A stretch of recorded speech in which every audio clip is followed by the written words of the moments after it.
Assalamualaikum warahmatullahi wabarakatuh.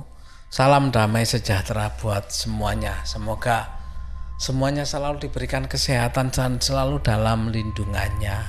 Amin.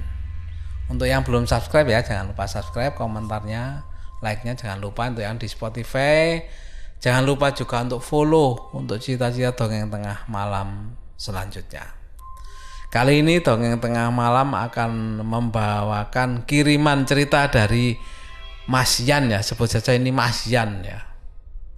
Perkenalkan, namanya Mas Yan.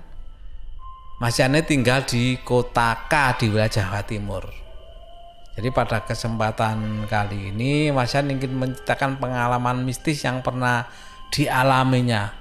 Itu sekitar tahun 2010-an ya, itu yang diingat Mas Yan ya. Dia lupa tahun berapa pastinya, tapi sekitar tahun 2010, di mana tahun tersebut di tempat tinggalnya Mas Yan ini ada tukang laundry keliling. Jadi panggil saja tukang laundry tersebut Mas N ya. Jadi setiap hari Mas N ini keliling di lingkungan tempat tinggal Mas Yan ini untuk mengambil baju yang akan di laundry di tempatnya Mas N. Kebetulan Mas N ini kan melakukan promosi tempat laundrynya, yaitu dengan cara membagi kontak personnya Mas N ini yang supaya bisa gampang dihubungi lah mereka yang mau melondrikan bajunya ini. Jadi tinggal telepon saja nanti diambil sama Mas N ini. Jadi biasanya orang-orang telepon ke Mas N, jadi baju kotornya ini akan diambil ke rumah masing-masing sama Mas N ini untuk di laundry di tempatnya. Begitu juga kalau sudah selesai, mungkin 1-2 hari selesai, diantar lagi sama Mas N ke tempatnya pemilik tadi. Dan ini ya jemput bola bisnis yang ya cukup agresif lah Mas N ini termasuk ya. Jadi jemput bola, nggak usah nunggu. Karena apa? Kalau ngomong bisnis ya, Mas N ini ya termasuk pengusaha yang tangguh juga. Dia nggak mau kalah, dia harus agresif, dia mendapatkan dulu, jadi orang tuh merasa terlayani, servisnya bagus lah Mas N ini ya. Hingga pada suatu hari itu ada seorang warga, itu langganannya Mas N ya, minta Mas N untuk mengantarkan baju yang telah di laundrynya pada malam hari. Karena rencananya besok subuhnya itu warga tersebut akan melakukan perjalanan dinas ke luar kota dan membawa pakaian yang dilaundrykan sama Mas N ini.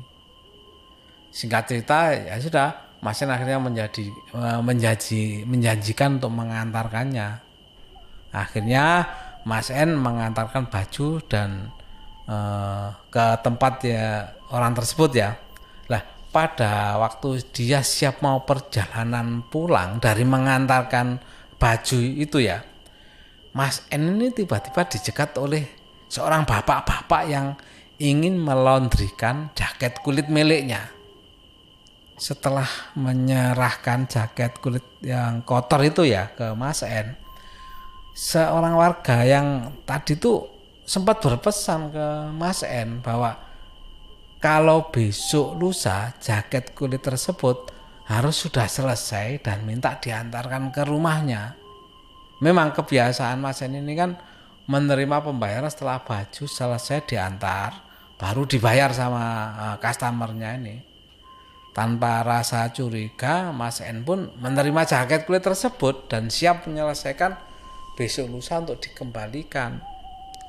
Tanpa pikir panjang, Mas N ya menerima saja, dianggapnya kan nggak berat juga menyelesaikan satu jaket kulit ini. Berarti ini Mas N ya kebetulan sekali, rezeki nggak lari kemana kan gitu. Pulang dapat rezeki, dapat orderan, kebanyakan orderan ya, dapat cucian dari pelanggan baru. Karena ini baru kenal memang ya, Mas N pun nggak tahu. Dan itu dianggap pelanggan baru bagi Mas N dan harus diservis dengan sebaik-baiknya. 2 hari setelah itu, seperti yang dijanjikan, Mas N kan harus mengembalikan jaket yang dipesan sama orangnya bahwa 2 hari harus dikembalikan karena mau dipakai. Akhirnya berangkatlah Mas N menuju ke customer yang memiliki jaket tersebut untuk mengembalikan. Kebetulan rumah yang dimaksud adalah berada di wilayah lingkungan perumahan tempat tinggalnya Mas Yan. Waktu itu masih pagi sih saat Mas N rencana mau mengembalikan jaket kulit tersebut. Kebetulan Mas Yan kan juga pelanggannya Mas N, jadi ya sudah kenal akrab lah sama Mas Yan dan Mas N ini. Saat Mas N datang ke rumah orang tersebut untuk mengembalikan jaket kulitnya ini, Mas N memanggil-manggil orang tersebut tapi tidak ada jawaban dari rumah itu. Ya cukup lama, nggak hanya sekali. Karena nggak ada jawaban, akhirnya ya sudah, Mas N memutuskan untuk pulang dan ingin mengantarkan kembali nanti sore rencananya. Pada waktu Mas N perjalanan pulang, itu bertemu dengan Mas Yan. Kebetulan waktu itu kan Mas Yan sedang berada di depan rumah dan bersiap untuk berangkat kuliah. Mas N pun bertanya ke Mas Yan karena memang kan Mas Yan kan pelanggannya Mas N juga. Jadi Mas Yan sama Mas N ini udah akrab lah. Tanpa basa-basi, Mas N pun menanyakan perihal pemilik rumah yang melondrikan jaketnya itu ke Mas N. Jam segini kok tidak ada di rumah ya? Apa memang kerja? Dan kalau memang kerja, biasanya pulang jam berapa? Itu tanya Mas N kepada Mas Yan. Akhirnya sudah, Mas Yan pun minta tolong ke Mas N untuk mengantarkan ke rumah yang dimaksud karena Mas Yan nggak bisa menggambarkan yang mana orangnya. Ya mungkin saja Mas Yan kenal sama orang tersebut, atau kalau tidak, Mas Yan kan kenal dengan tetangga dan bisa minta tolong ke tetangganya untuk titip jaket tersebut agar tetangga tersebut bisa menyerahkan ke pemilik rumah. Begitu tiba di depan rumah yang dimaksud Mas N, alangkah kagetnya Mas Yan karena dia tahu betul bahwa rumah tersebut adalah rumah kosong yang sudah beberapa tahun ini ditinggalkan pemiliknya. Nah pada saat itu Mas Yan langsung memberitahu ke Mas N bahwa rumah tersebut kosong sudah lama dan tidak ada penghuninya. Tapi Mas N gak percaya gitu loh. Jelas-jelas bahwa Mas N ini merasa kemarin malam bahwa orang yang menitipkan jaketnya di laundry itu keluar dari rumah itu dan menitipkan jaket kulit untuk dilondrikan ke tempatnya Mas N. Bahkan Mas N kan menjelaskan sekali lagi bahwa sebenarnya rumah itu sudah beberapa tahun ini ditinggalkan pemiliknya dan tidak ada seorang pun yang menghuni rumah itu. Tapi kelihatannya Mas N pun bersikeras bahwa tidak percaya gitu loh. Akhirnya sudah, karena rasa tidak percaya Mas N tadi, Mas Yan mengajak Mas N ke rumahnya Pak RT ya, yang tahu betul kondisi rumah itu gimana, biar nanti dijelaskan sama Pak RT. Itu menurut Mas Yan.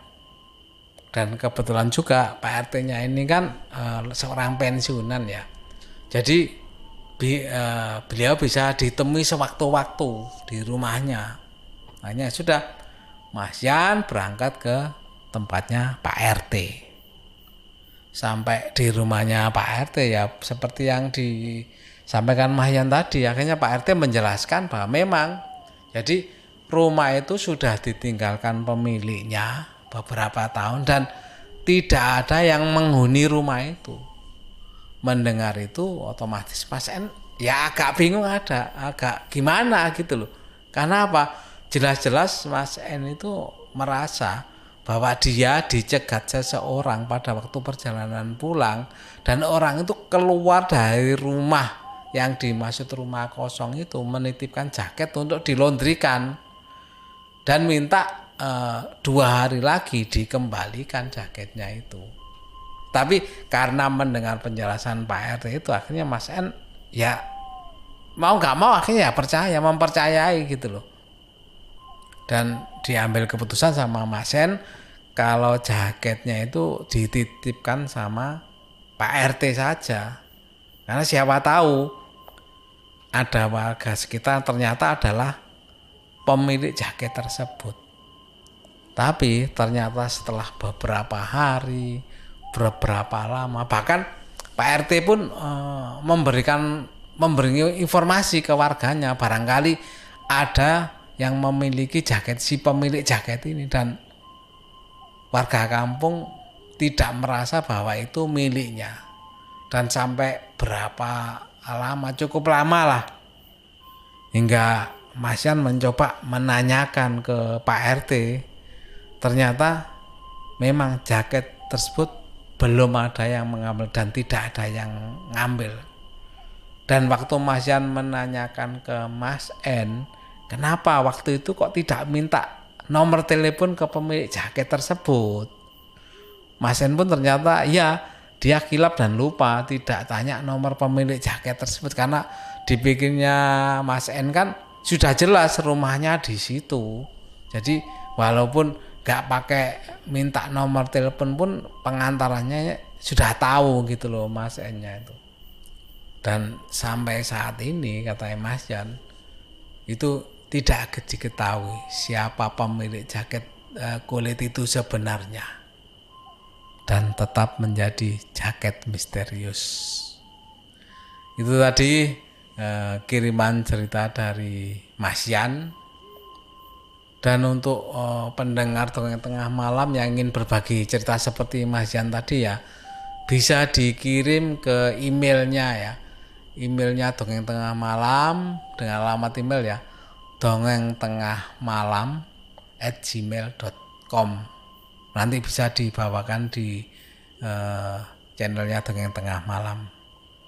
Demikian, mudah-mudahan teman-teman semua bisa terhibur. Dan saya akhiri, wassalamualaikum warahmatullahi wabarakatuh.